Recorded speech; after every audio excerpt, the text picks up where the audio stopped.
of the neshama relates to holy people. I had a conversation with a friend of mine, an acquaintance of mine, who's very modern. I think he's probably from, not even sure, but he's very modern, and he's very, very weary of tzaddikim. The reason he's weary of tzaddikim because in the world where he lives, he's a very, very rich man. He knows a lot of people.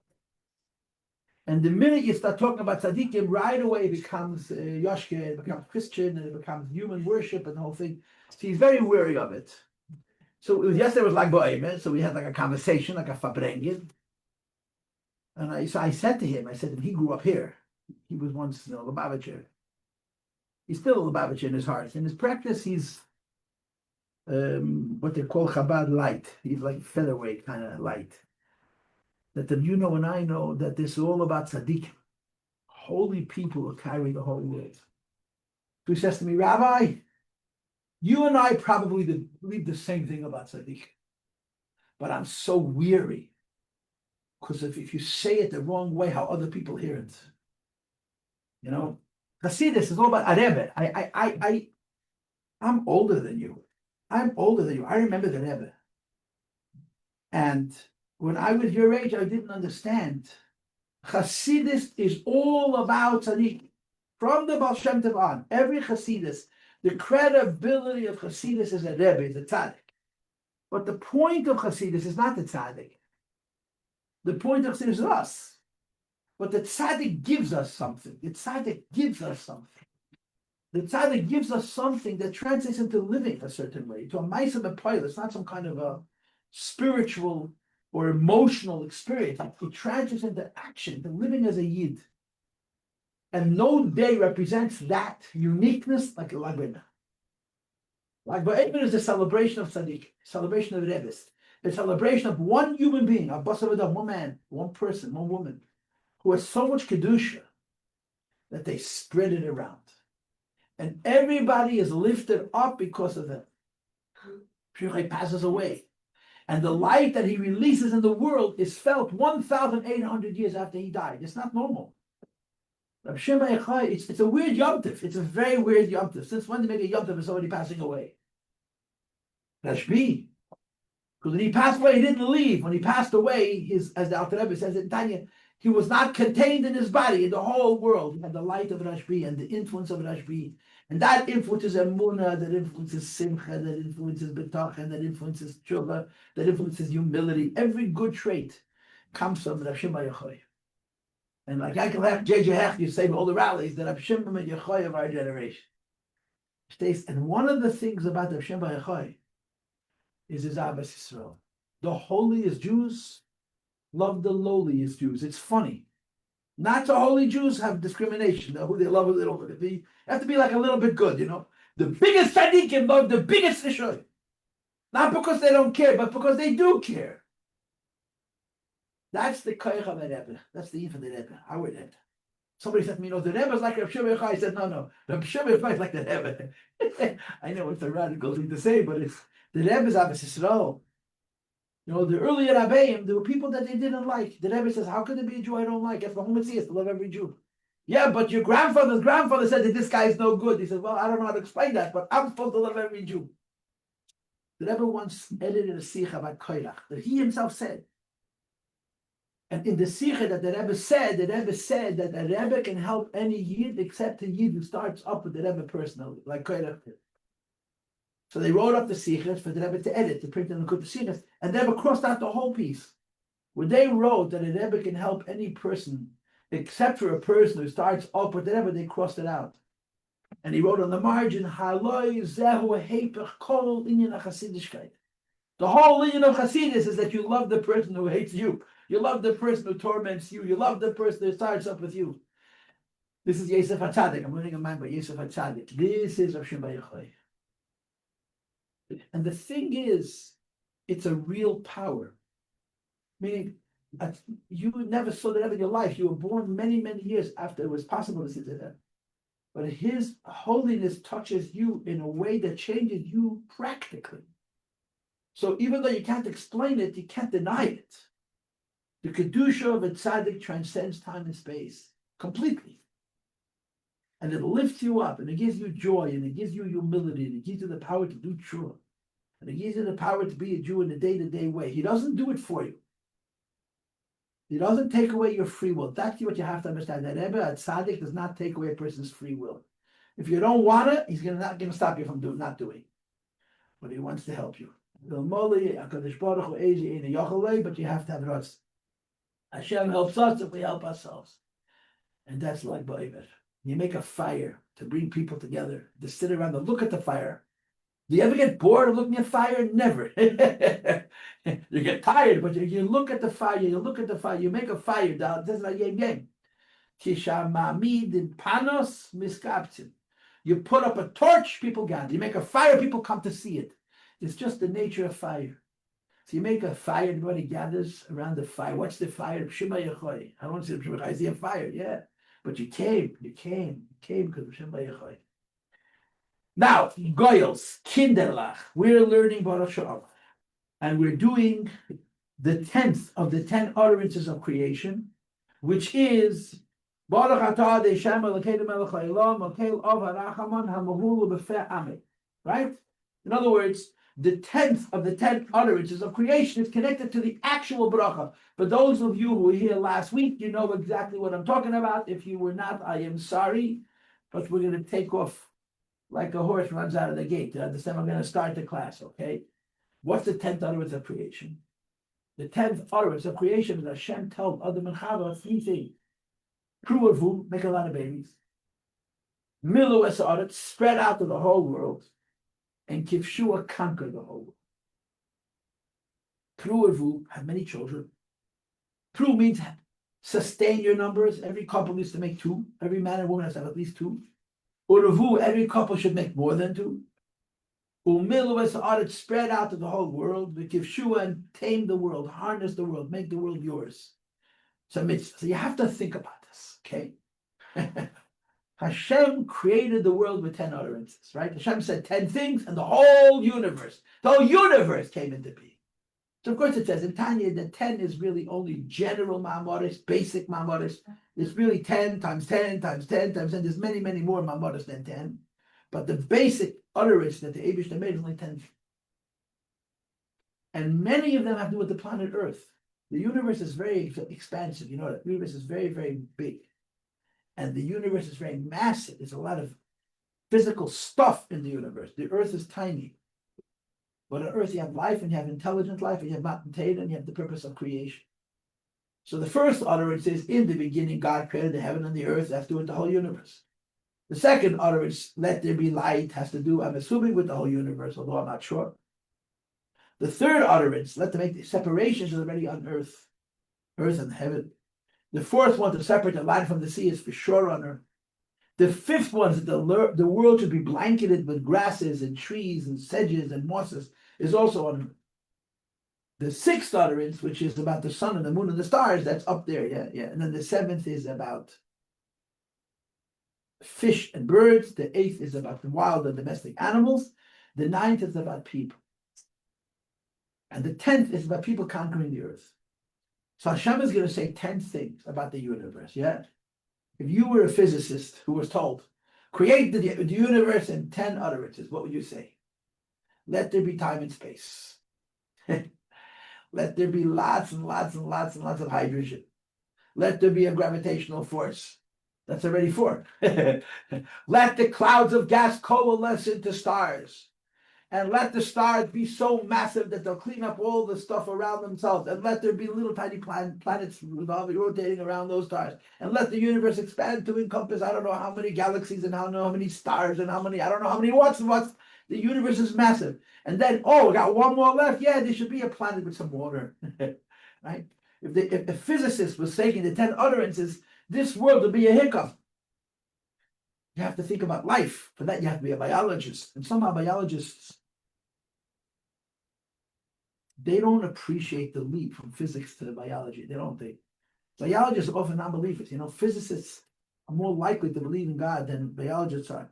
And you would think it would be the other way around, because physics is physics. It's just pieces sticking together because of gravity.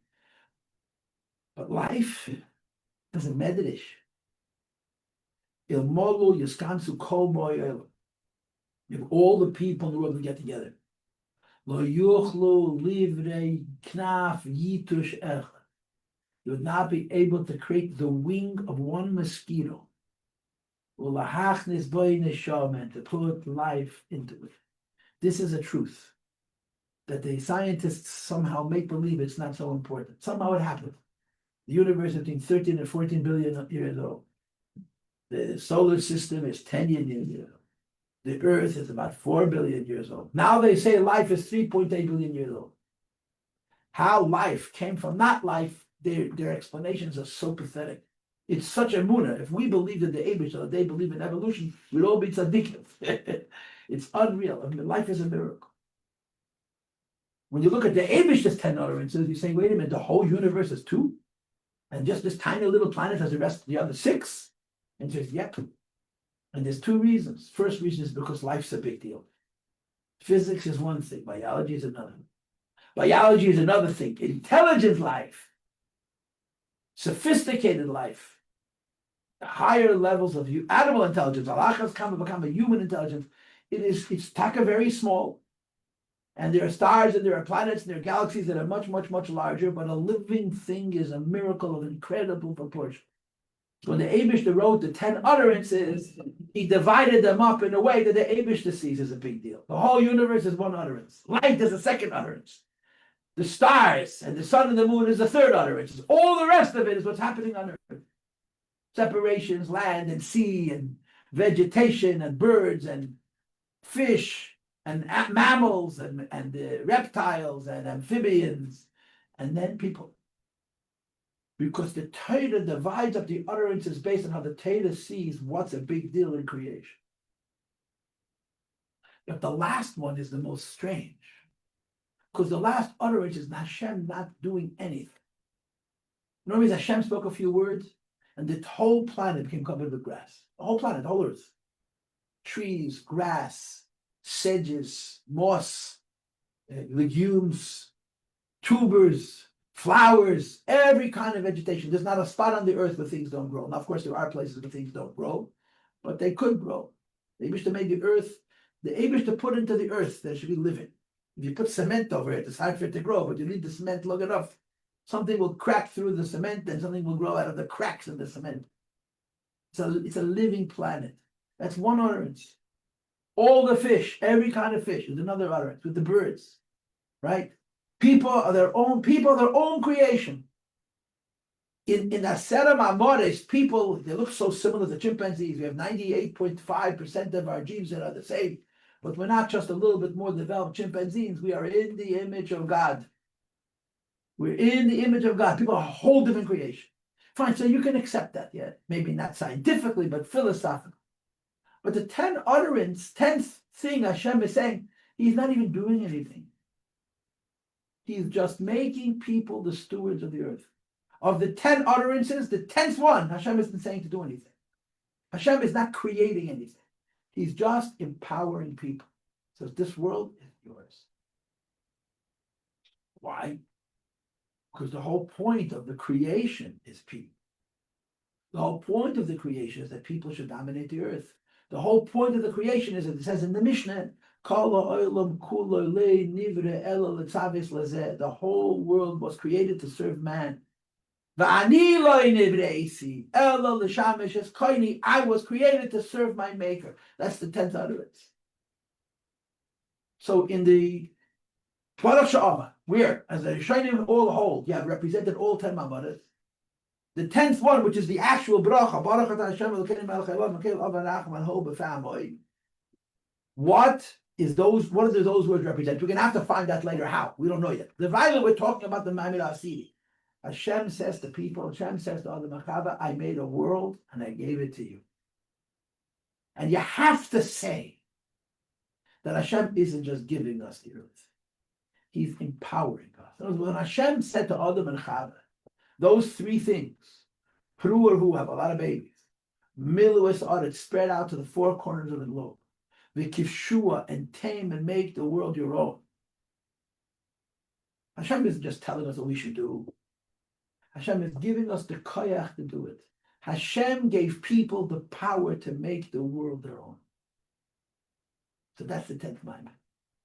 The first 9 Ma'amarim, Hashem is doing stuff. He's making things. First there was a rocky planet, and then there was grasses. Right? First there were grasses, and then there were Hebrew who eat the grasses in the sea and in the air and on the land. And then he made one Chevraman who walked upright and he could see the sky and his superior intelligence and an incredible memory. Unless he messes it up. Yeah. And he gave him a commandment.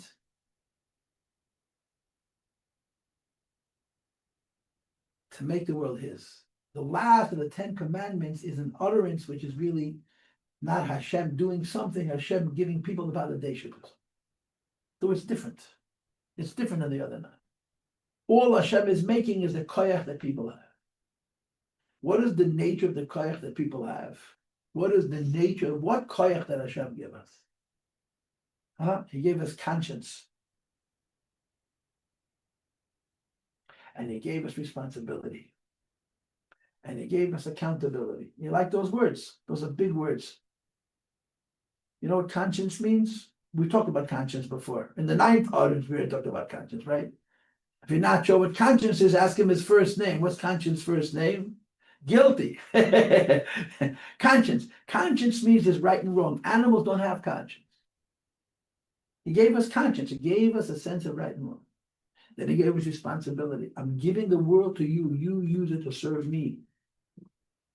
And then after he gave us conscience and he gave us responsibility, he gave us accountability. He's going to come to us and say, so what did you do in my world? You made it better, you made it worse, you destroyed it, you fixed it. All of this is in this 10th utterance. The 10th utterance of the Eibush telling people, I made the world, I'm giving it to you, and you use it to make it mine. I'm going to say that one more time, okay, but this time pay attention, yeah? Hashem says to Adam Chav, I made the world.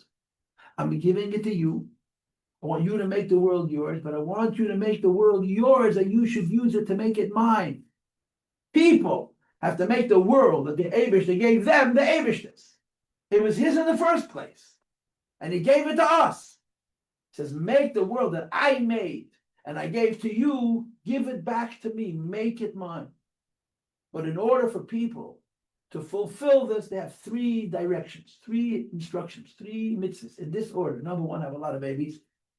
Number 2, spread out to the whole world. And number 3, conquer the world and make it your own. Does anybody wish to comment on what I just said or what I just emoted? Okay. If the answer is no, we're going to start the class. So I want to talk about all 3. Okay. And the first one we talked about last week a little bit. There's the mitzvah of having a lot of children. So mitzvah to have kids, have a lot of babies. And like I told you, the Rashi says, Peru means sustain your numbers. Every father and mother has to have at least one father and mother in the world. And practically speaking, the scientists will tell you, if you want to keep your numbers steady, every man and woman has to have 3 children, not 2. Because of all kinds of things that go wrong, if you want to keep the population the same, every couple has to have 3 children. And in Europe and in America and in Australia, every couple's having 3/4 of a baby. There's a lot of empty space. And you know what happens to empty space? It gets filled. And it gets filled by whatever's available. And maybe you don't like what's being filled. And if you're worried about the people invading your country and you don't like how they look, you have a very simple solution. Have babies of your own. And have babies of your own, your country will not be empty. Your country will not be empty, there won't be a vacuum. There'll be a vacuum, won't draw them in, and you won't have any trouble. But if you don't want to have any babies because you're busy with Narishkeit, because you're a baby, so the Eibush can take your land away from you and give it to somebody else who's prepared to have babies. And we're watching it happen with our eyes. It's fantastic. We're watching it happen with our eyes, especially in Europe. So there's a mitzvah, pru'avu. And pru'avu means, first of all, pru means you should sustain your number. You should have as many, you should keep the number of people on the earth constant. And avu, you should make it continue to grow. You should be more and more and more and more.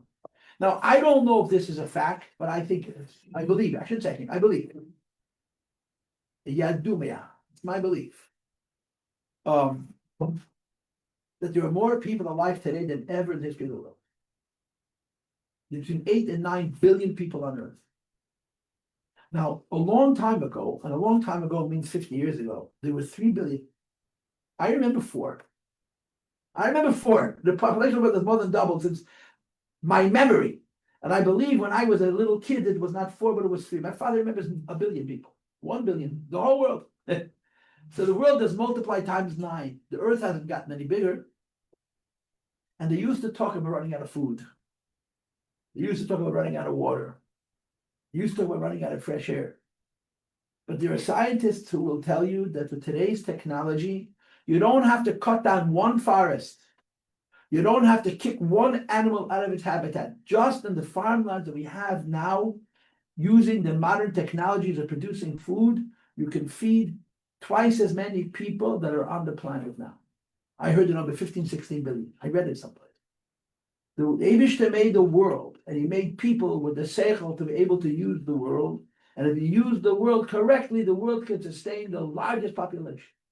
In other words, Torah does not hold that you have to worry about overpopulation. Too many people.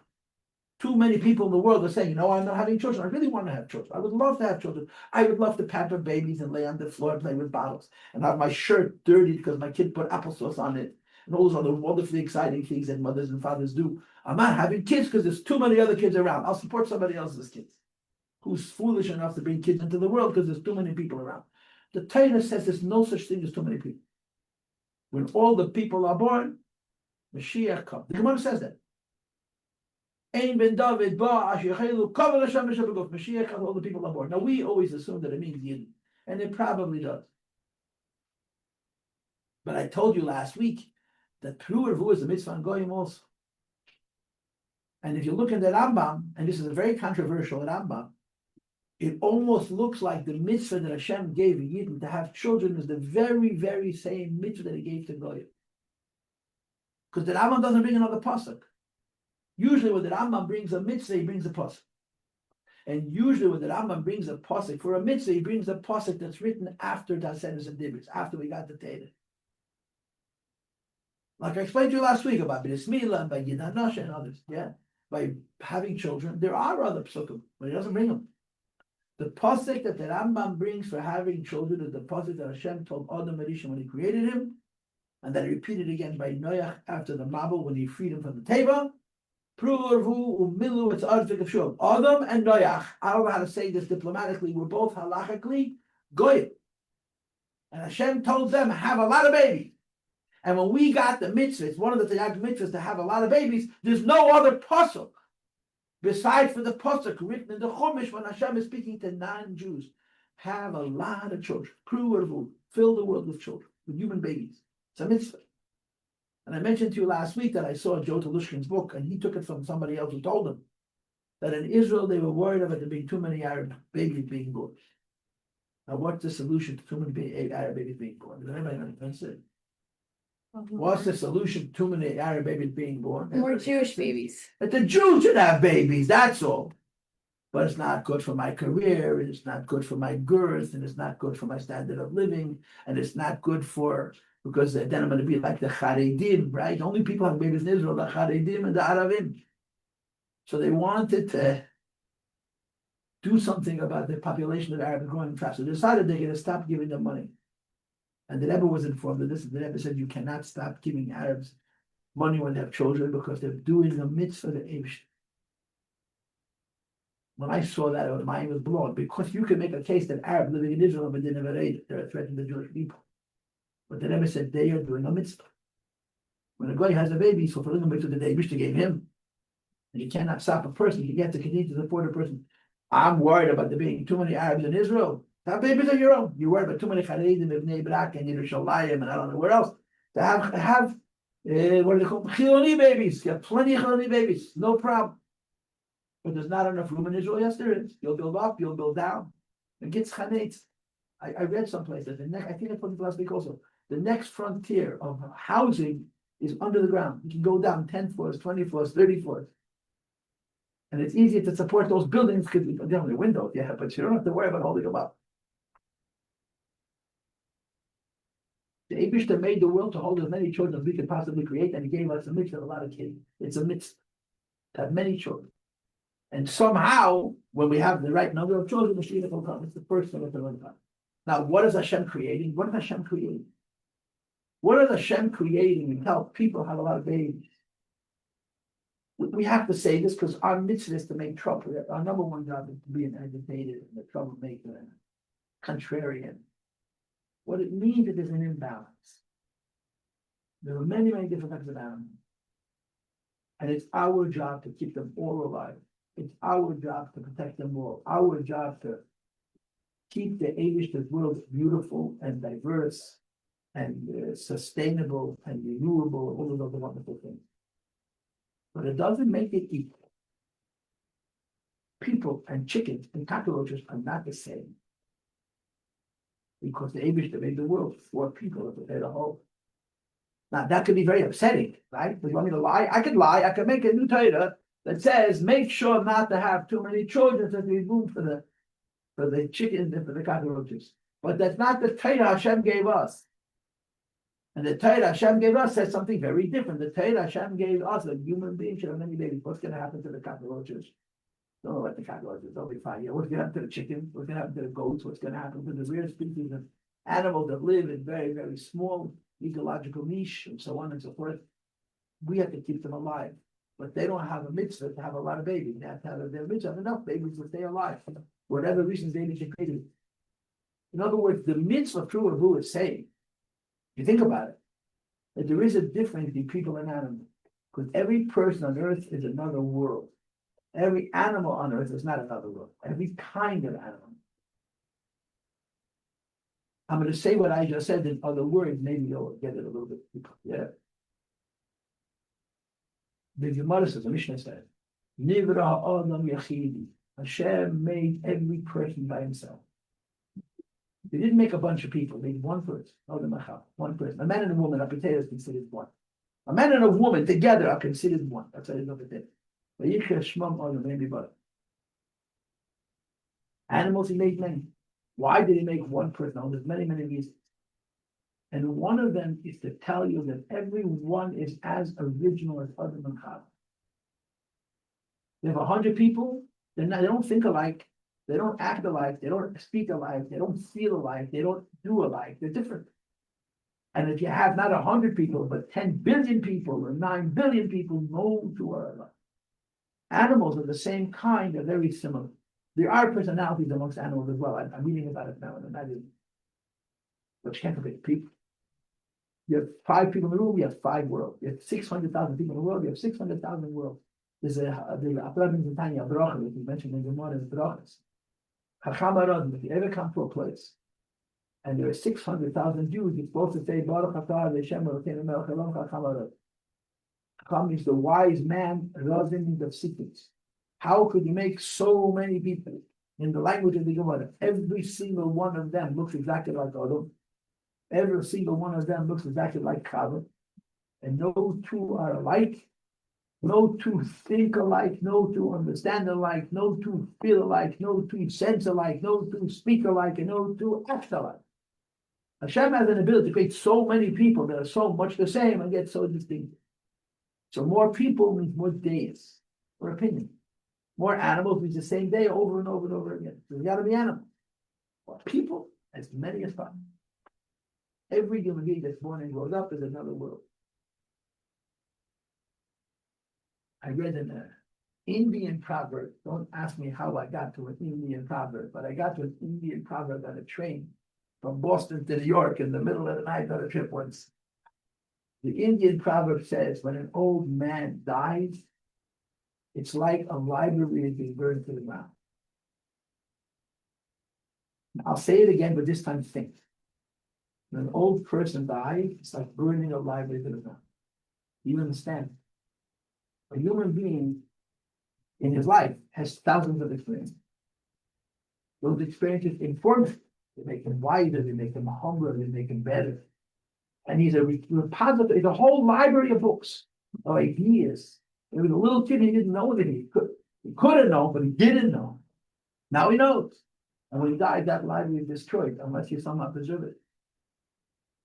And if you have 8 billion libraries, you never run out of room for more books because each library has different volumes. Each library has different teachings.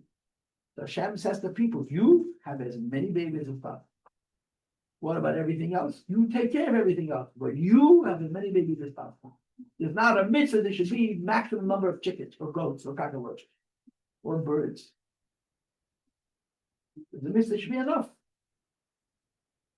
But people, grew as many as possible, because each person is a world. And the Abishta wants to create these worlds on this earth, or to say it more religiously, add more detail to this. Yes, every human being is in the body of the Abishta. We're all created with Him and a divine countenance, divine image. Another person, another God, not Chas v'Sholem, many God, many faces of the same God. You understand? And 8 billion is not enough. Hashem has more faces than that. How many faces does the Abishta have? An infinite number of faces. Every person is another manifestation of the Abishta. And as we discussed in the 9th utterance, the job of that person is to act like God. Not to take God and violate him and corrupt him and pervert him and to tashmutzik in him, to dirty and soil and filthy him. But every person's job is to express the God within themselves, which is a lot of work. It's hard to do. But it's our job, it's our opportunity. Okay, so that's numero uno. Who a lot of babies. Hashem wants people to be many. Ochin, Minoga. I don't even know how to speak Russian anymore. I should start speaking in German. I don't know what language I should speak yet. Polish, Ukrainian. But anyway, you get the point, right? Harbe, no limit. Because every person is another world. And this mitzvah is not only a Yidden, Hagoyim. Hashem says to people, I made the world and I gave it to you. I want you to do something with it. The first thing you do, make it, you don't have a lot of children. So you have Gemara. The Gemara says that someone doesn't have children. It's very, very powerful Gemara about how important it is to have children. Questions or comments? So we're going to break now and come back in 5. We'll talk about the second issue, which is a little way to others. Still weird. Okay? If you bring me a cup of water, I'll drink it. Okay, it's only a hint, but that minute, please, 5 minutes. 5 דקות. בבקשה.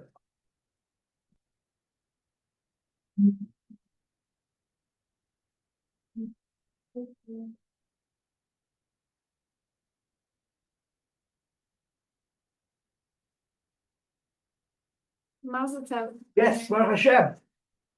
Stuff happens fast and furious. It's already old news. The baby was born on Friday, so the baby is now 5 days old. Well, they had a little girl, yeah, and she moved into the house.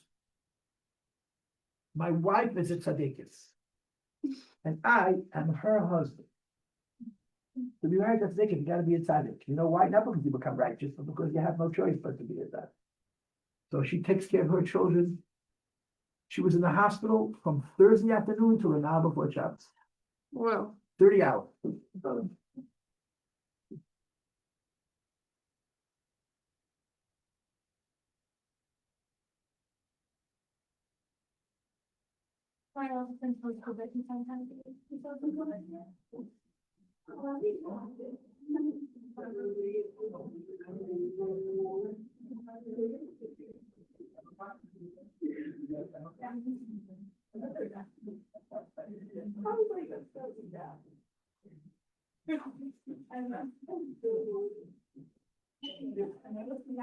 It's there, man.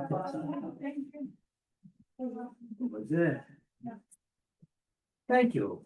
Thank you. Hope it wasn't too guilty. Hope the conscience wasn't guilty. The life. Thank you. But then you went to time with that.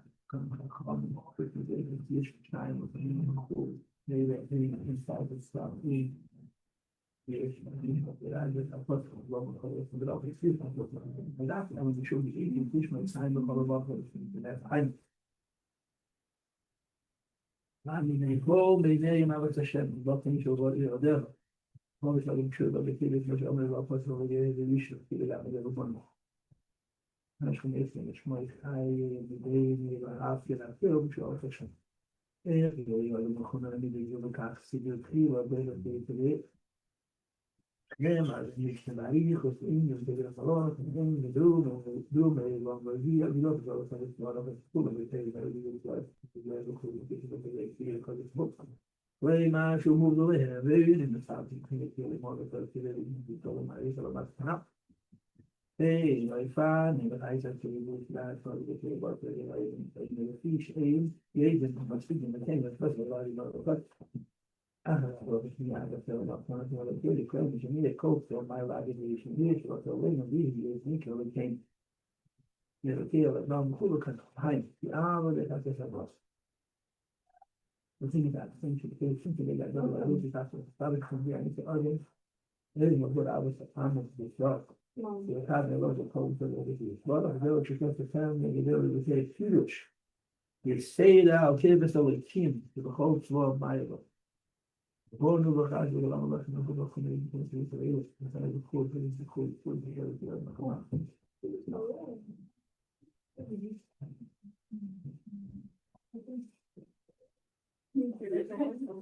I'm so fabulous.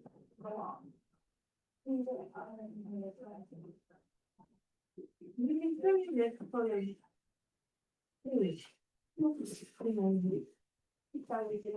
Yeah, so nice. Not fun. Also, it's just a fun day. Really? My gosh, look at it. Look at this. But is it just like beautiful? Teresa, how was the position concert? It's so fun. I saw the videos. This and that's so nice. He really sent up the baby thing. I made Yusha's lunch. It was really funny. What? He was like, my Rabbi like called me, he was like, we're gonna be there with Yusha and you make lunch. And I was like, okay. They're like shy. They're really cute. They're so cute. This was me with all my friends. We were literally bawling. Why? Because it was really sad. It was like, you were kids, you were like, you could see that he was 16. But also, it was like the last big event, and this is always from Rabbi on the spirit. It's like, it's like, it's so full circle, like, God was literally what brings you everything. And it's like, he begins to end like that. No, it's not the end. It's not the end of that. It's the end of my life. Yeah. It was like literally heartbreaking. But also so beautiful. Have a conflict? What is this? We had CMC for Torah, and then the guy who donated the Torah flew in Zisha. But he was honored. Yeah, he's epic. Jonathan. He's so funny. He married a guy and had a daughter, but then he like had a religious like a week. He went to Israel last summer. He like now he's like so showered. He's like building us a new Torah now. Like, wow. And my dad's in part. What? It's so like this weird. He's so funny. Maybe something.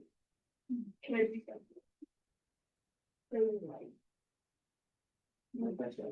Yeah, you know what's so awesome? We told my one moment that I could drive and somebody could do like another from South Park like yesterday. Oh.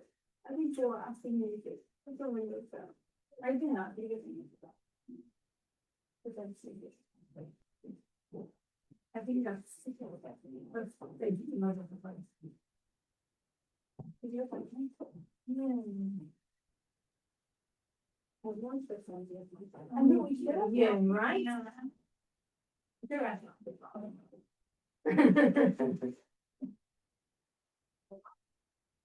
Mostly I walked up to him, he was just like sitting in a chair in the back, and everyone was partying and dancing out, and he got in there, he was just sitting there, smelling back and off, and he was very, he was just from watching.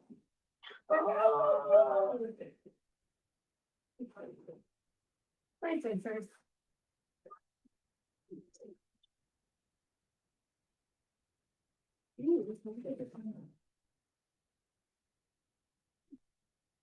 Yeah, he looks fine.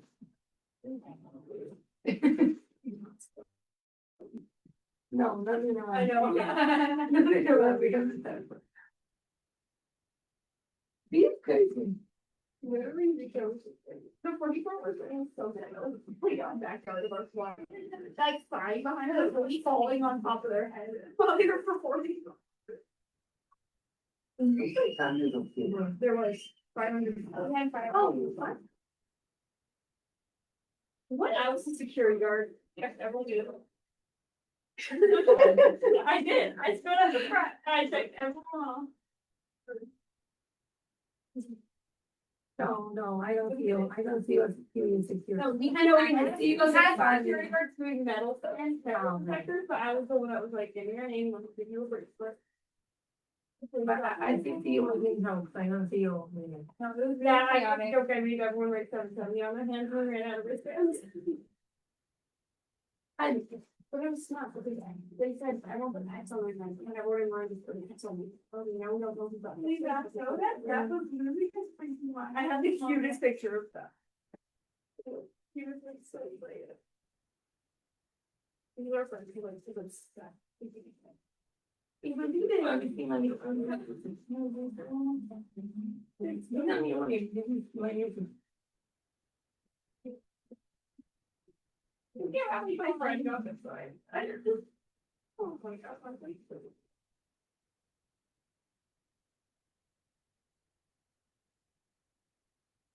You think you look funny. I don't know what funny because I want to keep it the character. Yeah. The kid has funny personality. Yeah.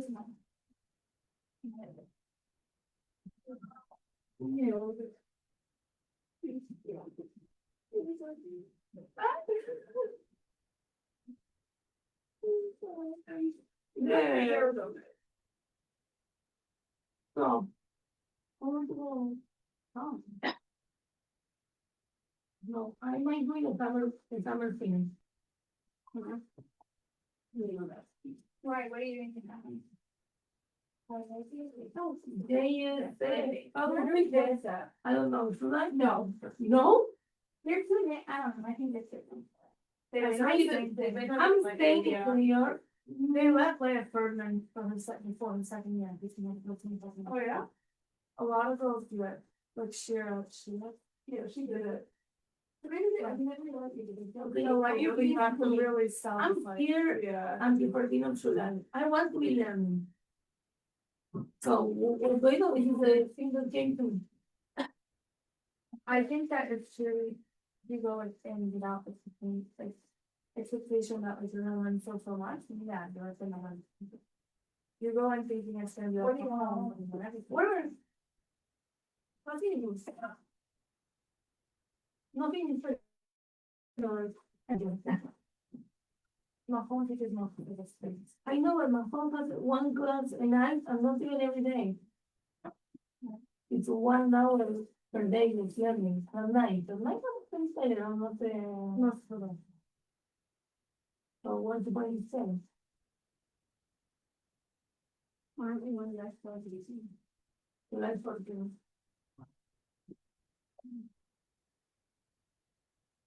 But I have been feeling 1 more month.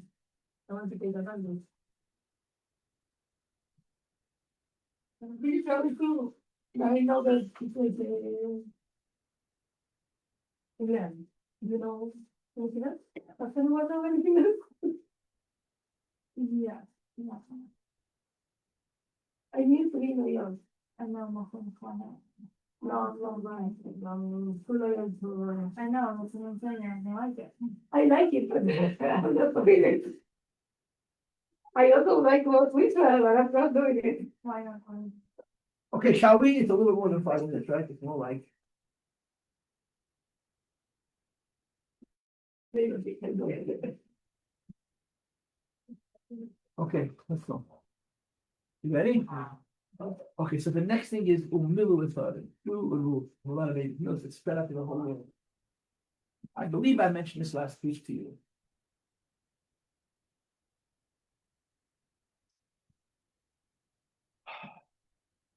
If I did tell me, so I'll do it quickly, but I was planning on doing it this week, but I probably mentioned last week. After the Mabul, remember the story? After the Mabul was the day of flood. The flood happened, right? The flood happened, there was a bottleneck, all the people in the world died. Everybody died. Except for 8 people, 4 couples. Noach and his wife, Shem and his wife, Yefes and his wife, and Chum and his wife. They came out of the Mabul and they were told they should have many children. But they were also told to spread out to the whole world. Sound familiar? Yeah? Now, in that parsha, first of all, you have the list of 70 children. if you go in Noach, after the Mabul, and you read the children of Shem, the children of Yefes, the children of Ham, if you add up the names, it's exactly 70 names. And did you ever know that? We know that it's 70 names. Why is it 70 names? Because it's 70 nations. The names of the people in Parshas Meah, in Genesis, that are the children of Shem, they're not just people. Every one of those people is the father of a whole nation. And there was a Jew whose name I'm sure you have heard. His name was Rabbi Aryeh Kaplan. You ever heard Rabbi Aryeh Kaplan? Rabbi Aryeh Kaplan? He passed away more than 40 years ago. He was a very, very big Chacham, a brilliant, brilliant person. He translated many books into English. He translated the English or anthology. He was very into Kabbalah and spirituality, and he did a lot of stuff in those areas. Aryeh Kaplan has a book that's called Teiras Chayim, the living Torah.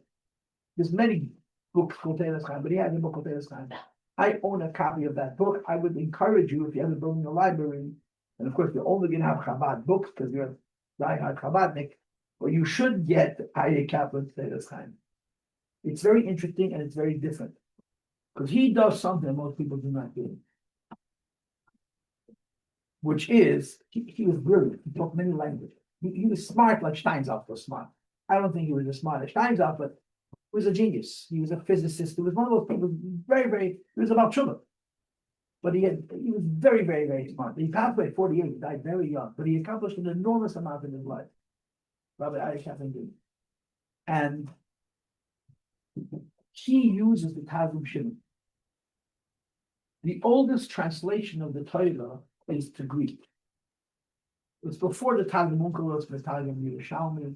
We have Targum, right? You know that our Chumash has Targum, our Novi has Targum. Targum is the translation of the language. The other language into which the Torah is translated Aramaic, Aramaic, right? This is Aramaic, Targum Yerushalmi, and Targum Yonason are Aramaic. Okay, most Targum and Yerushalmi. Yonason ben Nazir was a little bit before the destruction of the Beis Hamikdash. He was a Talmud of Philip. And Onkelos was at the time of the destruction of the second Beis Hamikdash. He was a nephew of Titus, of the Roman Caesar who destroyed the Beis Hamikdash personally. Okay, but there's a much older Targum, which goes back to the beginning of the second Beis Hamikdash, and it was done in Egypt by the Ptolemaic king of Egypt. The Rebbe suggests that at a different time, in 3 different ways. Once they took 3 chachamim, once they took 5 chachamim, and once they took 7 chachamim, 70 chachamim. And it's hard to understand the history and how it, based on the documents that we now have. The Syrian, the Egyptian Greeks, they were all Hellenists, right? They were all descendants of Alexander Smuggled. Alexander of Macedonia, who was a Talmud of Aristotle. He was a Greek warrior, one of the greatest, most successful lords in the history of the world. Died at the grand old age of 32 years old. He traveled to India. He Hellenized the whole world. I always say that the single most successful person in the whole history of mankind, I don't think you can even debate it, is Alexander of Macedonia. Other people tried to conquer the world, and some of them did. But whose mark still exists to this day, the influence of Alexander to make the world what we would now call secular is his. So the Greeks were Hellenists. They were open-minded thinkers. They were not superstitious, religious people. They understand. The influence was incredible. And when he died, his kingdom was divided into 3 or 4 parts. He gave it to his general. The southern kingdom was given to Egypt. The northern kingdom was given to Rome, and the eastern kingdom was given to Syria, to Antioch. The Jews in Israel, during the time of the second Beis Hamikdash, were vassals, were a puppet state of each one of these 3 governments in turn. The beginning of the second Beis Hamikdash, we were dominated by the Egyptian Greeks. The middle of the second Beis Hamikdash, we were dominated by the Syrian Greeks, and that's when the Hanukkah story occurred, and we kicked them out of it. So the end of the second Beis Hamikdash was dominated by the Roman Greeks, and they destroyed the second Beis Hamikdash and took it to the Golas and the rest and so on. They're called Edom, Malchus and Shah Edom. But when the Jews lived in Mitzrayim, when the second Beis Hamikdash was built, thousands and thousands and thousands of Jews lived in a city which is called Alexandria. It's not called Cairo. Alexandria is on the coast of Egypt, and meant it was a big shul. One of the shul was so large that they would announce where they're holding the davening by waving flags. A massive, massive, massive shul. And the kings of Egypt they were Egyptian kings, but their culture was Hellenist, was Greek, arrested rabbis, Tanoim, and put them into separate rooms, gave them no way of communicating with each other. There was no text, there was no WhatsApp, there was no email, and told them to translate the whole Tanakh into Greek. So again, everybody knows about the translation of the 70 Tanoim, but some say there was others. In different midrashim, 3 Tanoim, 5 Tanoim, 7 Tanoim. Did ever suggest that he did it more than one? And the idea was that he put rabbis in different rooms, tell them to translate the Torah, they can't lie. Why not? Because you right away see the discrepancy. If 5 rabbis are translating the same text, and 80% of the words are translated the same way, and the other 20% that are different, then someone's lying. So they all translated it the same, and the Gemara lists a handful of examples where they all mistranslated. They all translated different, but they all translated different the same way. You understand? The first example for that is the words Bereshit bara Elokim. In the beginning, God created God. They reworded it. Elokim bara Bereshit. God created in the beginning. The reason they changed that is they were afraid that the Greeks were going to say that before there was God, there was something before God called the beginning, and that the beginning created God. But they all 70 Tanoim made the same change. The same is true that when it says that the Chumash, let us make man in our form, in our image, they changed it to let me make man. They tell me because they didn't want people to say that the state is sure there's more than one God. There's a whole bunch of different ones. One of them is that the queen, the wife of the king, her name was Aneves. And Aneves is a trace animal. So they mistranslated that, so they shouldn't have trouble with her. Anyway, so that translation is extant. That Targum, Shivim, exists. We have it. I think in the original Greek, I'm pretty sure. And it's 300 years older than Yonason, and probably 350 or 400 years older than the Onkelos. It's much older. The problem is, it was made against our wish. We were forced. You understand? We were coerced to do it. And the Gemara says all kinds of terrible things about it. One of the reasons we fast on Asar B'Tevis, it's a religious, we fast on Asar B'Tevis for 3 reasons. Number 1, the seed was late for Yerushalayim. Number 2, Ezra Sefer died. And number 3, that the Torah was translated to 70 languages. And the world was dark for 3 days, but the luchas were broken. There's all kinds of very strong negative things associated with the Targum shift. And it's called the Septuagint. That's what it's called. You can. I Googled. I download the whole Septuagint. I have it on my computer. I don't have it in Greek because I don't understand Greek. I have English translation of the Greek translation. And what's fascinating is there's books in that translation that are not in our Tanakh. Because it was translated so long ago. We have 24 Svarim in Tanakh. But who decided it's 24 and not 30? The Sefer, the ones who completed the Tanakh. And there were other books that they had with Man Bais Nation that they disincluded. The books Svarim Achei they didn't include them in the Tanakh. In the Targum Shiv, we have some of those Svarim also, which is very interesting. Rabbi Aryeh Kaplan trusts the Septuagint. And it's very controversial because people say since the Chachamim were forced to translate it, they didn't necessarily translate it correctly. And he holds, Aryeh Kaplan does, and it makes sense that if there's a reason to think that they would have mistranslated it, it's one thing. But Stavazoid, that they should mistranslate the Torah, doesn't make any sense. You understand what I'm saying? If there's a reason for them to have mistranslated it, I'll give you an example.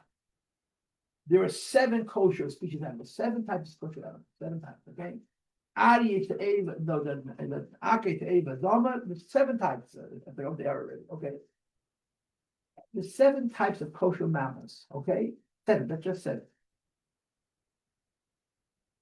According to the Septuagint, one of those 7 is a giraffe. Nobody else, when they list the 7 kosher animals, count the giraffe. You have to understand, all bovids are considered one, all cattle are considered one, all antelope are considered one, all deer are considered one. These are different basic character traits amongst animals that are ruminants that chew their cud. But who would think of the giraffe? The oldest tiger with a tail, one of the 7 is a giraffe. And it's controversial, obviously. But this is one of his things. He uses in his Chumash, one of the reasons to buy the Torah Chayim, the living Torah from Rabbi Aryeh Kaplan, is because he trusts the Septuagint. It's controversial, but it's fascinating. One of the places where this is most acute is in Parshas Noach. Because the Targum Shivim, the Greek translation of the Torah made during the time of the Egyptian dominance of the Jewish people, explains the 70 names of Parshas Noach as 70 nations. You understand? In Parshas Noach, there are the children of Shem, there's the children of Yafes, the children of Chum. Every one of those names of a people is a nation. We hold that the world has 70 nations. In the Targum Shivim, it says what each nation is. You follow what I'm saying? It's pretty crazy. It's not just kids, it's fathers of peoples, whole races, whole nations. And in Aryeh Kaplan's Chumash, he has a map of the ancient world which suggested locations for each one of the 70 nations. He takes the Centuga, the translation. Some of them we know what they are. And some of them we don't know what they are. Some of them we have, some of the 7 Russian Ashkenaz, we know that Ashkenaz is German. Yeah. Tugama, we know that Tugama is Turkey. But we don't know all 70 by a long shot. He takes from the Targum Shivim a translation of each one of the 70 children of Shem, Cham, and Yafes and what nations they were, and he approximates where they lived on the map in the ancient world. It was Mesopotamia. It's southern Europe, it's northern Africa, and it's western Asia. There's a map. I'm not saying it's true, but it's certainly interesting. This speaks of the second idea. Milu Asada. Hashem gave Yidden and Goyim a mitzvah to spread out. Don't stay together, spread out. So it says in the Bachai, it says in the comment on Chumash, that the Mabul happened.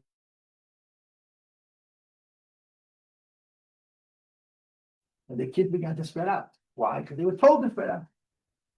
And a group of Ham's children, according to Rashi, all of Ham's children, decided we're not spreading out. We're going to stay in one place.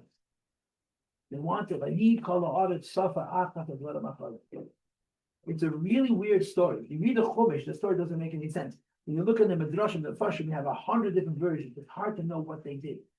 A lot of people hold Ein Shem Elav the Zara, they made a worship. The bottom line, one thing we know for sure, they made the big Babel. They made a tower in Babylon. Babylon is modern day Iraq. Okay, that tower does not exist anymore. That tower is not the pyramid. You have to assume that the pyramids are younger than that, even though it's hard to know the dating because of how long the Mabul was and how old they claimed the pyramids are, which is another whole conversation. And the reason is because the pyramids are made of stone. The reason the pyramids stand for thousands and thousands of years was made of rock. The Migdal Babel was made of mud brick. Mud brick is easy come, easy go. You build it and it washes away. It decomposes. It corrodes. It's made of mud, brick. You make bricks. They're made of pieces of sand glued together, baked in an oven before they come apart. So the Migdal Babel, I think, doesn't exist. Not that we don't know which one it is. It's just not there. And it wasn't in Egypt, it was in Babel, which is on the other side of the straits. You understand? It's not in Africa, it's in Asia. How tall was Migdal Babel? We have no idea. It was very tall. Was it tall as Mount Everest? I doubt it. Was it tall as Mount Ararat? I doubt it. It wasn't 50,000 feet, but it was a very tall mountain built by people. The Babel is very flat, there's no mountains at all. Because there's no mountains, they couldn't use rock. If you have mountains, you take rock. The easiest way to make a house is you take rocks and you pile them up.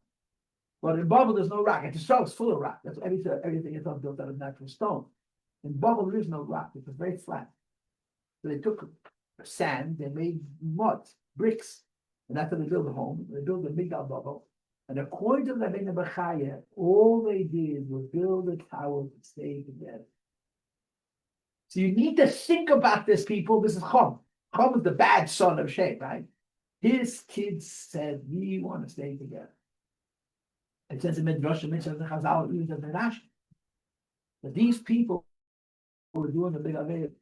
They were doing the big Aveda. What was the big Aveda? Benji asked. According to the Rabbi Bechaya, the whole Aveda was that they were not spreading out. Hashem gave people a mitzvah, or they created them, and then again after the Mabul. Have a lot of babies.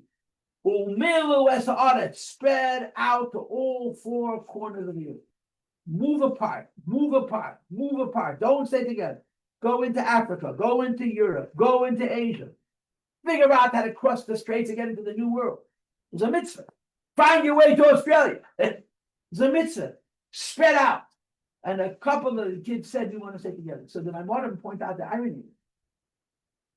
These were the Shoyim, they were not listening to the Eibishter. But one characteristic that they had was that they liked each other. They liked each other so much that they were prepared to go against an explicit mitzvah from Hashem to the Goyim. After the Mabel, that they should spread out to the whole world. And it says in Chassidus, as in Midrash Chazal, that Hashem has a weakness. Are you aware of this? Hashem has a weakness. God can be manipulated. You can God to do whatever you want. You know what the problem is? God's weakness is the Jewish people's weakness. God's weakness is Jewish unity, the Jewish unity. People's weakness is politics. People who get along, people who have shalom, Hashem loves. And the Midrashim say 2 generations of the biggest Hashem, the biggest Hashem. In the history of mankind, were never punished because they had Achim. And one of the 2 generations was the Derech Love. So in the scheme of our learning, growth, I'm giving you a class, which is connected to the 10th utterance of creation. The 10th utterance of creation is have a lot of babies, we spoke about that before, and spread out. Don't stay together, spread out, spread out.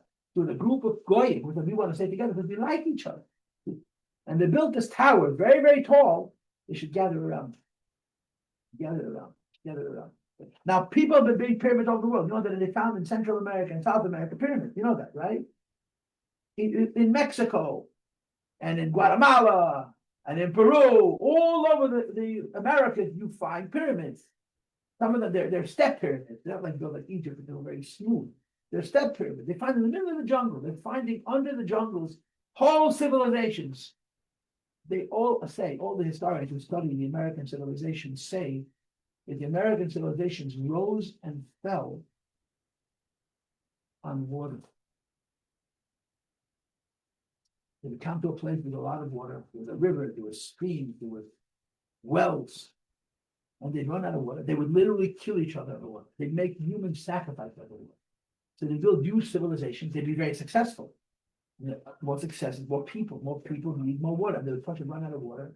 They didn't figure out what the Europeans figured out, what the Romans figured out, was how to manage the rivers, how to dam the rivers, how to redirect. The Romans built aqueducts.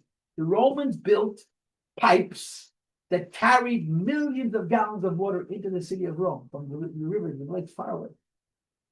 And in the American civilizations, you could see the civilizations grew. They lasted for 100 years. They collapsed. The Inca, the Aztecs, I don't know this very well. I'm not an expert in this field. I read bits and pieces, but I don't have a comprehensive sense of history. There were many, many civilizations in the Americas, going back earlier and earlier. When historians talk about American civilization, they talk about people coming here very recently, relative people. But every once in a while, they find evidence that no, there were people here earlier, there were a big civilization, and they did pyramids.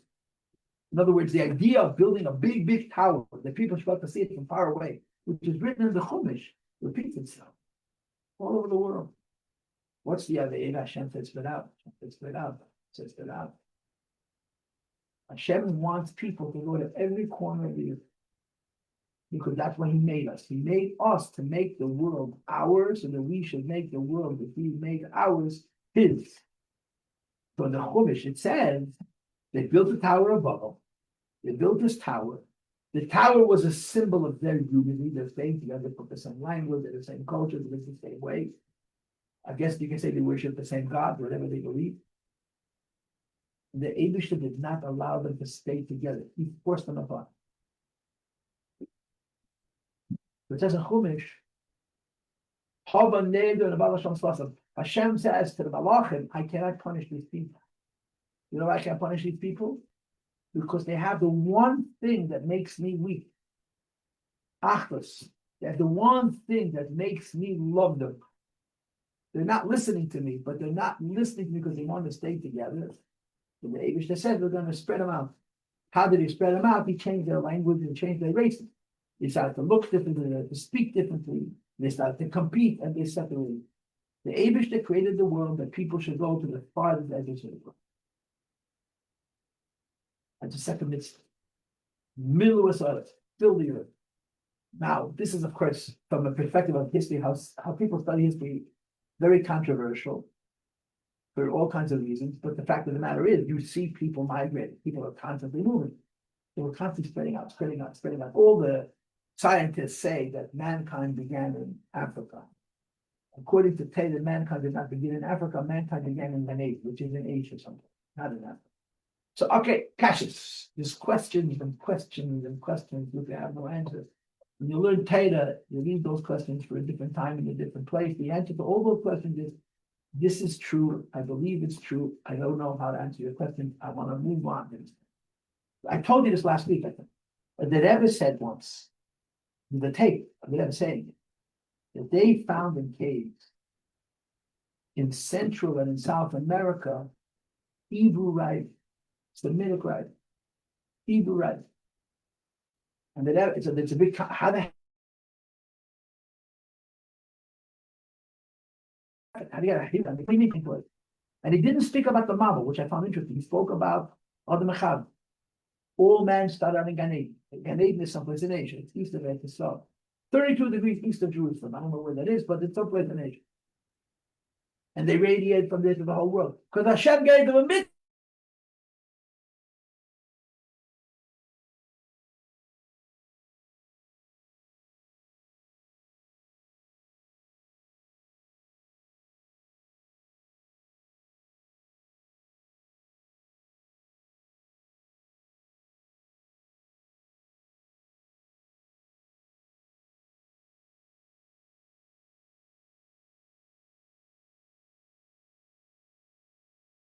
I'm about to say doesn't say in Taylor, it's a personal feeling that I have. So you don't have to take it seriously. In fact, you shouldn't take it seriously, but you're going to have to listen to it without taking it seriously. And that is, if you understand Torah from Torah's angle, if you look at the world and at humankind through Torah's lens, one of the things that you have to remember is, do you mind closing the door, please? One of the things that you have to remember is that there was an assumption. The people who lived before us were smarter than us. The people who lived before us were healthier than us. The people who lived before us had better memory than us. I have this theory. One of the most recent creations of man, relatively speaking, was paper. People created the plow before they created paper. People didn't write. It's very hard to find documents from 3,000 years ago, let alone 5,000 years ago. Paper's most important. How did they write things down? They had the papyrus, they had cloth parchment, they wrote on tablets, but people didn't write things down. You know my opinion? Because they didn't need to. If you remember everything up here, no reason to write things down. You could make an argument that the earliest men and women had perfect memory. They never forgot anything. If you never get, you don't need books. You need books to look something up. Why? Because your brain doesn't work. And this is a theory of mine. Again, this doesn't say. Let me say that early man had Pasha, they were smarter, they were healthier. According to the Chumash, they lived longer, and they had better memory. The only reason you write something down is make a contract. You know, someone's going to lie. You have to write it down. But the fact is already kept. If you understand that, you have to assume that Shnoyach and Shem and Chom and Yefes and Mrs. Noach and Mrs. Shem and Mrs. Chom and Mrs. Yefes, I don't know their names, but they're found written in some Medrashim, were extremely smart. They were not as smart as the Chava, were smarter than us. What they didn't have is science, what they didn't have is technology, and what they didn't have is paper. We don't know what they knew. There is a lot of evidence, though, there's a lot of evidence that there were technologies that even the Egyptians had and other civilizations had that we don't have until this day. There's historic evidence that they knew things that we don't know what they knew and how they knew it. The Egyptians used to practice dentistry. In fact, you can see it in the mummy's teeth. We have no idea how they practiced it, what they used for painkillers and things like this. We don't, but we see from the teeth that they practiced. There are sciences that they had in the ancient world, like the irrigation systems, how they brought water into cities and all these things that go back very long. Even their architecture is amazing. So people were not all dumb in the olden days. People are certainly not all smart today. What we have today is books, and now we have, our best friend, the internet, and internet's best friend, which is AI, which makes every human being on the planet more available, more accessible to information than the kings and queens of 150 years ago. That's it. You know more than the kings who started the First World War, by far. They can have 1,000 advisors. You at your fingertips have access to more data, more correct knowledge and information than they did. It's unbelievable, unreal. But it's not here, it's here. And the more it's here, the less it's here. The number we get. Yeah. But they didn't have those technologies, but they were very, very smart. And it's reasonable to assume that if you follow the line of thinking that I am presenting, that Hashem gave us a mitzvah to have a lot of aid, then Hashem gives us a mitzvah to spread out to the whole world. That they use their ingenuity, they use their smarts, they use their chokhmah to spread to the whole world. So I want to speak about one thing. Shem had 3 children, Shem, Ham, and Yefes. Yefes is described as a seafarer. The children of Yefes traveled in ships. Where did they go? Well, nobody knows where they went. Nobody knows who they are. The Torah's account of the radiation of people from where was from Hori Arorat, where the Teva rested, which is in southern Europe, where Yerushalayim, where Noach brought his carbonate when he came out of the mountain, whatever the case is. We don't know where those people went. We don't know who these people are. But I just want to tell you something interesting. There's a group of people called Polynesians. Okay, Polynesians live in Hawaii. That's the furthest west they go, all the way to Australia, Indonesia. You're talking about tens of thousands of miles. And the whole Pacific Ocean is filled with ancient people of Polynesians. You can find record of their existence on many islands that they're no longer living all over the Far East. The Far East, New Zealand, and places like that, Australia, Polynesia. The Polynesians are seafaring. Polynesians travel in ships. And they have an itch to travel. Funny. They have a nature to want to spread out. And they build these very simple canoes, very simple boats. But what they do is they connect them to other canoes. They build many boats. They attach them. And they create what's considered rather steady boats to travel on the Pacific, which is the largest ocean in the world with the biggest storm. And they would take with them animals and seeds and women and whatever they needed.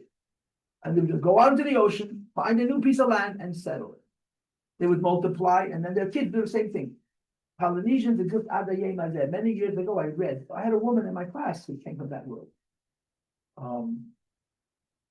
That the Polynesians had a chokhmah, but we have no concept of it. We don't understand what they did. You put a person in one of these canoes in the middle of the Pacific Ocean. It's 10,000 miles across. It's massive. And they can look at the water, and they can read the currents, and they can tell you where land is 500 miles away by reading the currents, the image of the water. They can see where storms are, and they can avoid them. I read about these people, and one of the rules of these navigators is that they're not allowed to sleep. Because they have to remember where they came from to appreciate where they're going to. And it's all about direction. So they stay up for 3 days straight. They don't sleep. And they stand at what they call it, the back of these ships, what they call the mast. And they tell them how to navigate. And they can travel hundreds, even thousands of miles and find islands in the middle of the Pacific with this ancient chokh. I once had a conversation with somebody, and he very much disagreed with me, but I said, this is the B'nai Eves. They came out of the Mabel, the Abishah said, spread out. The B'nai Chum didn't listen. The B'nai said, okay, let's go spread out. So they went as far away as they could, and they had this ancient chokhmah. How they had this chokhmah, today we don't understand what they did. the Polynesian navigational ideas were being lost. There was one man in the world who knew it, he was dying.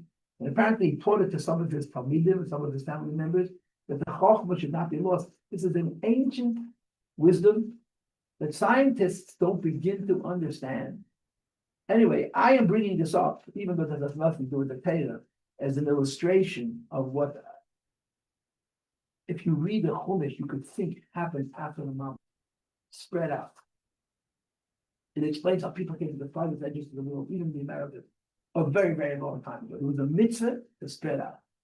That's second. Had a lot of babies and spread out. The Abishter wants people all over the world, which leads to this. What does this spreading out of people accomplish? What does this spreading out of people accomplish? It accomplishes or become different. The story of the day of Florida is the division of races. Could you imagine if all people were 6'1", had blonde hair and blue eyes? If all of us were Aryan or whatever, if all of us had olive skin and we were 5'10" and we had brown eyes, or all of us were 5'4", round and stocky with small fingers and stubby fingers and small ears and tiny noses. If all people looked exactly the same, if all people looked the same and spoke the same and acted the same, the same culture, I'm going to ask you a very funny question. Would we get along better or would we get along worse? Huh? If there were not white people and brown people and red people and whatever other colors there are, I don't know. There's different races. There's so many different types of people. And in today's world, you walk into Manhattan, you can see you have black people, you have brown people, you have red people, different kinds of people. Big noses, small noses, big fingers, small fingers, tall bodies, short and stocky bodies. All of these people come from places in the world. And there, a lot of it is evolution. A lot of it is you become like the place that you lived in. But a lot of it is the Eibishter wanted people to become diverse. Adam and Chava are one couple. Noach, Shem, and Cham and Yafet are 4 couples, and Shem didn't have any more. Noach didn't have any more children. There were 3 couples. And Hashem says to these people, "I want you to spread out. And when you're going to spread out, you're going to become so different. You're not going to speak the same language. You're not going to eat the same foods, and you're not even going to look the same. Some of you are going to be taller and thin. Some are going to be short and stocky. Others of you are going to be this shape, this color, this color, this color." Even if there wasn't people to diversify. And according to Torah, it's all recent. The last 4,000 years. How long ago was the model? 1656. And now where are we holding? 5,700. So they got some model. So there's another factor. Hashem wants us to spread out, and by spreading out, become different. So now I want to talk about the religious significance. In Yiddishkeit, people moving to different parts of the world and becoming different, as opposed to people staying together and remaining the same. That was according to the Rabbi B'chai, the city of the Florida. They didn't want to listen to Hashem and spread out.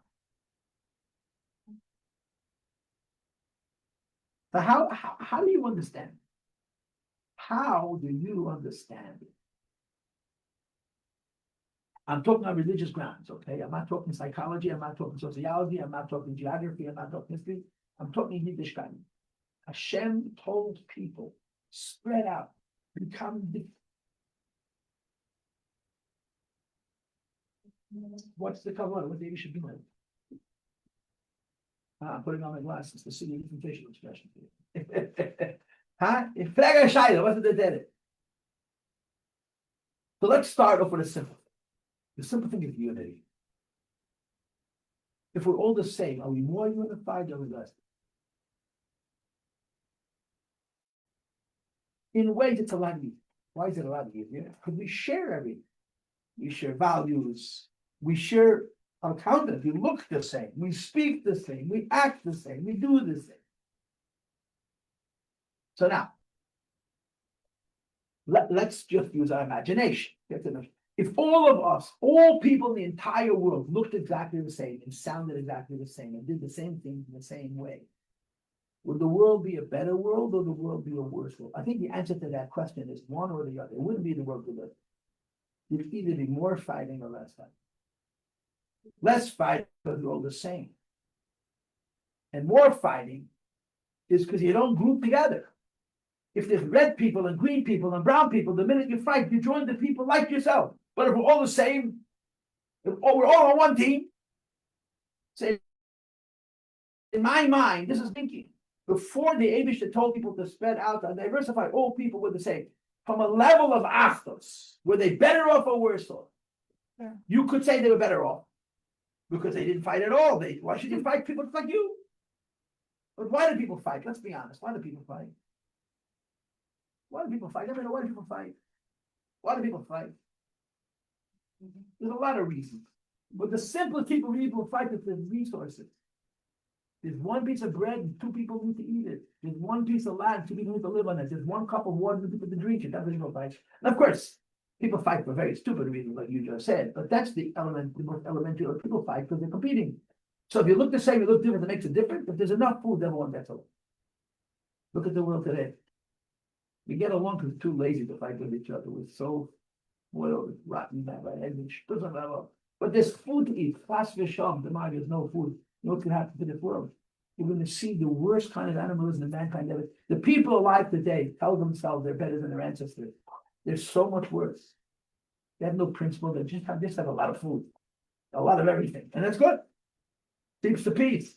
You run out of food, all of a sudden you're killing each other. Remember COVID? It was a taste of what the world could look like when things get difficult. So if all people are equal, they fight more.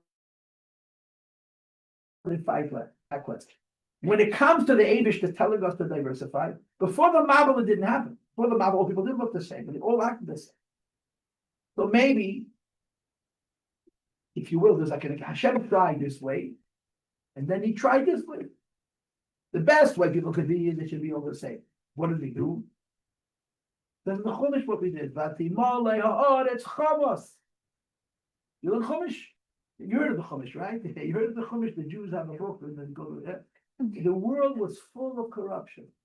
All people were the same, and they were smarter, and they lived longer, and they were healthier than any people alive today. And what did we do? We stole from each other. We cheated one another. We took from each other. Not because there was not enough food. There was plenty of food.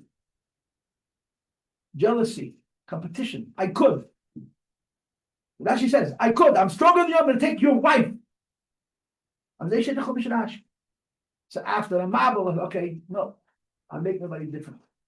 And again, you could argue, I'm not saying that this is true, but you could argue that this is an explanation. The Abish made the world, and of course the Abish knows what's going to happen, but he lets it play out.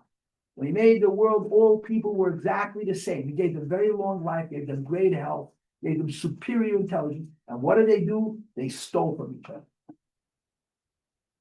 And they stole not because they didn't have food, which is a justified reason for stealing. The truth is they also not done for steal, but you can understand it. They stole out of jealousy. They stole out of matchmaking. So Hashem made a Mabel, erased the world, starts over. And he says to people, you're going to survive by being different. I remember years ago when I was a boy, I used to listen to the radio. You heard the radio. Yes, there used to be something called the radio. People listen to the radio. Before the internet, before all that, listen to the radio. There's a guy on the radio. I wasted too much time, is the truth. But his name was Bob Grant. Bob Grant was an Italian lawyer. He believed in God. He was a right winger. And most issues, he sort of his ideas were our ideas, or maybe our ideas were his. I'm not sure who was following him. But he was a religious man. He'd get angry at God all the time because he blamed God for certain things. And one of the things he blamed on God is racism. Why couldn't he make us all the same? He would say it over and over again. Why couldn't he make us all the same? And I would scream at the radio, if he made us all the same, we'd fight more, not less. If we were all the same, we wouldn't join. We'd fight with everybody. Like this, at least I'm on your team because you and I look the same, but they look different. I'm not talking this better or worse, but in the Chumash you see it playing out. Before the Mabel, people were all the same. What did they do? Rashi says, they did 1,000 of it. They lived like animals. They lived in such a rich world. The world before the Mabel was so fertile. There was so much food. There was so much water. There was so much fresh air. There was so much health. And people indulged in all the pleasures of the world that they imagine. Yeah, and they had to steal from the other person. And take what the other person had. They had to kill each other over stuff that they didn't need. And they were all the same. So So when this Bob Grant used to scream on the radio, why could they make a close game? You couldn't hear me, but I hope you heard. Because if we were all the same, we'd fight more. We wouldn't fight less. In racism, at least I could join with my group. So after the Mabel, the Abishan has become different kinds of people. Become different kinds. Spread out, become different kinds of people. Now, if what I just said is true, and it's a big if, then we're understanding Hashem telling people to spread out to the whole world, which is another way of saying, I want you to become different as a way of keeping the peace. Since people can't get along. So we're going to spread them out. And each group is going to be different than every other group. And they'll stay together, not because the group stays together, because they're competing with the group next door. I like you because we hate him. We have to be close enough to him to know that there is a him who's different than us. So we have to be jealous of him and try to kill him. He's trying to kill us. Why? Because that's the right thing to do. But in the meantime, we have some achdus. The thinking is pretty pathetic. Don't you agree? The thinking is pretty pathetic, but it makes sense. When you think about what happened before the Mabul, and you think about this Rabbi Bechayet, that he holds that the whole of Veda, the Veda, Flugel was, Hashem said, spread out, become different, and people said, we're going to stay together, we're going to remain the same. David said, what's going to happen? You end up eating each other alive. I know what happened before the Bible. They were smarter than you. The world was more fertile. There was so much food. No one had to go any place to look for food, and yet they were stealing from each other. So it's a very, very superficial explanation for this second mitzvah. You see what I'm doing? I'm creating a whole story out of 5 words in the Chumash. The 10th utterance is 3 commandments. Have a lot of babies, spread out, and conquer the world. We're in the middle one. Spread out. Once the mitzvah spread out, become different. Okay, but I want to give you the difference. I have to finish the class, right? It's after 12:20. It's a big aveda to go over time because the computers are going to explode with too much information. Although I say the same thing every week, I say different words, yeah. I want you to think about this.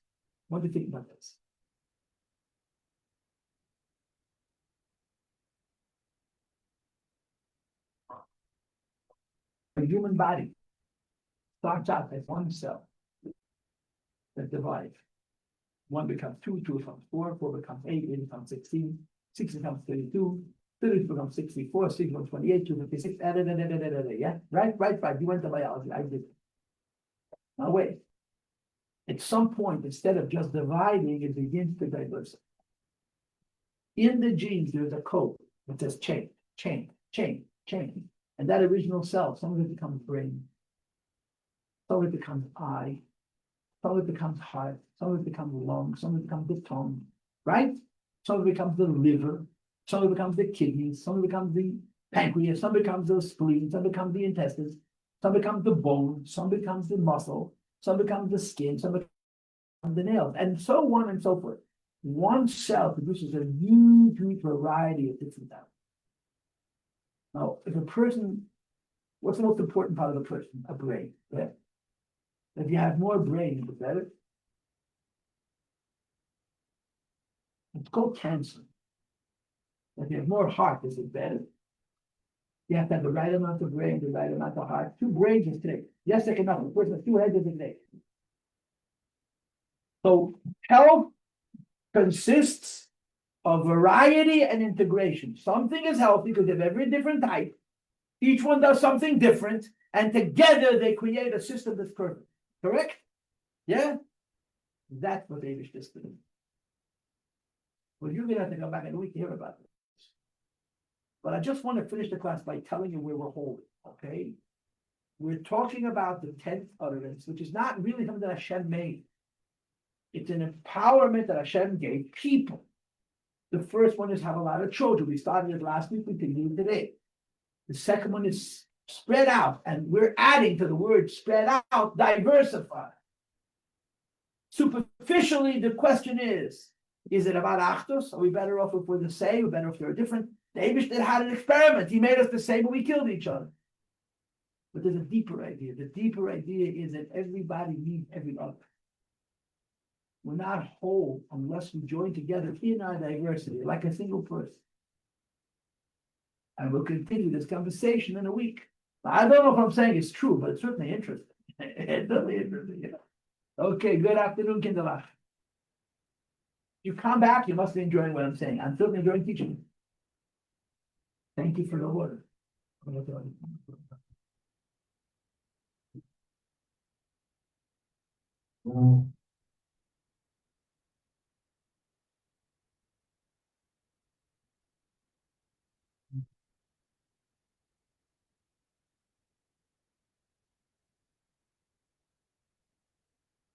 I think it's the same. What's it say? If we are all different, we are gonna be fighting the same as we are all the same. Okay. So we are still fighting. No? Are you arguing or are you asking? You can argue, don't ask. Okay. I think as a community, they want us to be all the same, as different communities. Today, Today, it's the newest Michigan. 100 years ago, it was nationalism. And 100 years from today, it's going to be nationalism again. Right now, it's all about no. That's the side. This is the new religion. We want to be getting a little better. I think it's the same. If we will be all. But again, you're not asking a question. You're taking a position. Yeah, just for fun, not for real. But in the Chumash, the story is clear. And before the Mabel, they were the same. And he destroyed them because they were killing each other. So logically, when after the Mabel, he told them to spread out and diversify, it's because the Abish there has, they'll fight less. Now, that's just one layer. Because it's impossible. The Abish created people that they shouldn't fight.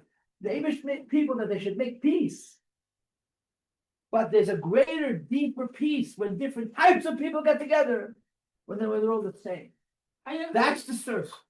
In other words, the end of the game is not that we're going to fight. Mashiach's coming. Mashiach is not some kind of Mashiach means people figuring out how we need each other. But we are still not doing it. Well, we're doing a lot better than we used to. You know what the proof is? There's 9 billion of us. And we're not killing each other as good as we used to. We're really not. Not killing, but still hating. Well, maybe not. Everything is relative. Go ahead. In a practical point of what you said today, I have learned, I don't know if this is true, but I've learned that Jews should not intermingle in a friendly way there with God. And yet, in what you're saying, there's a certain want that Hashem wants that we should be friendly with Okay, God. I want you to remember your question and bring it back next week. And I'll tell you at the end. I'll give you the kernel. Okay, I'll give you the kernel at the end. Okay. The body has a brain. The body has a heart. Body has a liver. Right? Body has kidney, the spleen, pancreas. They're all different. Yeah. But you don't want to have brain cells in your pancreas. You don't want to have heart cells in your liver. It happens. You know that it happens. And it's an illness. So there is an interesting duality. You have different kinds of people. Each people have their own land. And they share. I have a fantasy.